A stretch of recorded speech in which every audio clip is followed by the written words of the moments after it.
பாருங்க, இன்னைக்கு வந்து என்னடா அம்மா புலியோட கையில வந்து நிக்கிறாங்களே அப்படின்னு நீங்க நினைக்கலாம். என்ன அப்படின்னு பாத்தீங்கன்னா, இப்ப புலி வந்து சீசன் ஸ்டார்ட் ஆயிடுச்சு. இந்த புலி வந்து எல்லா இடத்துலயும் என்னதான் ஸ்டார்ட் ஆனாலும் நிறைய இடத்துல வாங்குறதுல நிறைய ஓடு இருக்கு. அதுக்கப்புறம் பாத்தீங்கன்னா கல்லு மண் இருக்கு. இப்ப ஒரு துவையலே அரைக்கிறோம் அப்படின்ற இடத்துல நம்ம வந்து திடீர்னு அப்படியே இது புளியை எடுத்து போட்டு துவையல் அரைக்கலான்றதுக்கு ஒரு ஆசையே இல்லாம இருக்கு. ஏன்னா அதுல நிறைய கல்லு மண் இருக்கிறதுனால.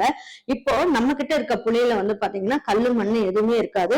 இந்த நார் மட்டும்தான் இருக்கும். ஏன்னா அதையுமே எடுக்க முடியாது. அதனால ஓடெல்லாம் நல்லா நீட்டா எடுத்துட்டு அதுக்கப்புறம் இந்த கல்லு மண் இல்லாம நல்லா சுத்தம் பண்ணி வச்சிருக்கோம். இந்த புளியோட சிறப்பு என்ன அப்படின்னு பாத்தீங்கன்னா, இந்த புளி சாதாரண புளியெல்லாம் நல்ல ஓடு மாதிரி தக்கையா இருக்கும். இது வந்து பாத்தீங்கன்னா நல்ல பாருங்க சதையோட நல்ல புளி வந்து சூப்பரா இருக்கும். பாருங்க புளியெல்லாம் பாருங்க எப்படி இருக்குன்ட்டு நல்ல தடியா இருக்கும். இது இருக்காது. இந்த ஓடு இந்த இது மட்டும் குச்சி மட்டும் இருக்கும். ஆனா அந்த ஓடெல்லாம் எதுவுமே இருக்காது. ஆனா ரொம்ப நல்லா இருக்கும்.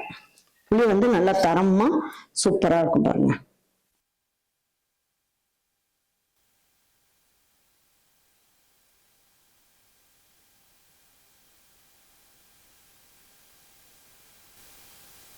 எவ்வளவு சதையா சூப்பரா இருக்குன்ட்டு ரொம்ப நல்லா இருக்கும். வேணும்ன்றவங்க ஆர்டர் பண்ணி வாங்கிக்கோங்க. சாதாரணமா நீங்க வந்து பெரிய எலுமிச்சம்பழம் அளவுக்கு புளியை ஊற வச்சு நீங்க ஒரு சமையல் செய்றீங்கன்னா, இந்த புளியை வந்து நீங்க ஒரு நெல்லிக்காய் பெரிய நெல்லிக்காய் அளவுக்கு நீங்க ஊற வச்சீங்கனாலே போதும். சரிங்களா? அந்த அளவுக்கு வந்து புளிப்பு டேஸ்ட் உங்களுக்கு நல்லா இருக்கும். வேணும்ன்றவங்க வெப்சைட் வாட்ஸ்அப்ல ஆர்டர் பண்ணி வாங்கிக்கோங்க. நம்ம கிட்ட இனிமே கிடைக்கும்.